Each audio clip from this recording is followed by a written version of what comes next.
Hi, I'm Dominic Picardi here for SpreadBet Magazine, and this month we're going to be taking a look at the Dow Jones Index and the outlook for Wall Street more generally. And I have been buying into the Dow pretty much since the start of 2012, even though I had reservations about the economic outlook at the beginning of the year, which I thought might feed through into a weaker stock market.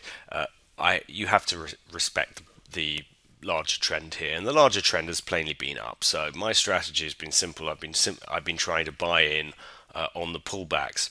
Lately, however, the market has first of all stalled and then experienced this bout of weakness going into April.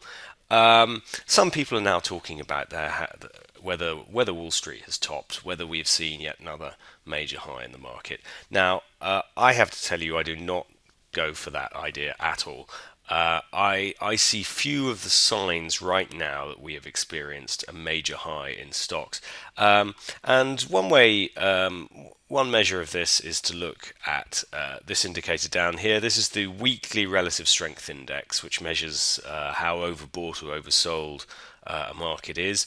And at a major high in the market, I would expect to see momentum having already become overbought, given a reading above 70%. Now, this time round, we have seen no such thing. Since in the bull run that began last autumn, the weekly relative strength index has not reached a reading of above 70%. So this is one thing that tells me that this is unlikely to have been that we have probably not seen a major high in the market. If you go back to the major highs of last summer, you can see that the relative strength index had become overbought and then failed to confirm the absolute peak in the market. So that was an alarm bell. Those alarm bells are not ringing today. The other indicator I like to look at for the general health of the market is breadth. Specifically, I use the advanced decline line, and what we're trying to capture here is the number of shares on the New York Stock Exchange which are rising in line with the overall trend of the market. And in a healthy bull market, the number of shares rising will the breadth will tend to rise in line with the market. But when it doesn't, when it tails off, but the market keeps rising, that is a sign of potential weakness. As of the recent highs in the market, breadth had not tailed off. Breadth was continuing to rise in line with the market.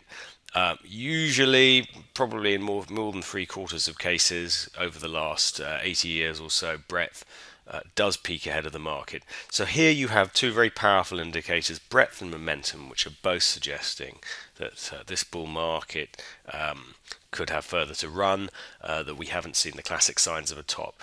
So if it does continue, as I'm expecting, I believe that the Dow this year could head back to its all-time highs over 14,000, so that leaving some decent upside potential from here. And my strategy, very simply, as long as we're in this nice, smooth, steady uptrend, is to buy when the price pulls back to or a little bit through this red line, the 21-day exponential moving average, and then to buy and then to actually open the position as the market begins to rally once more.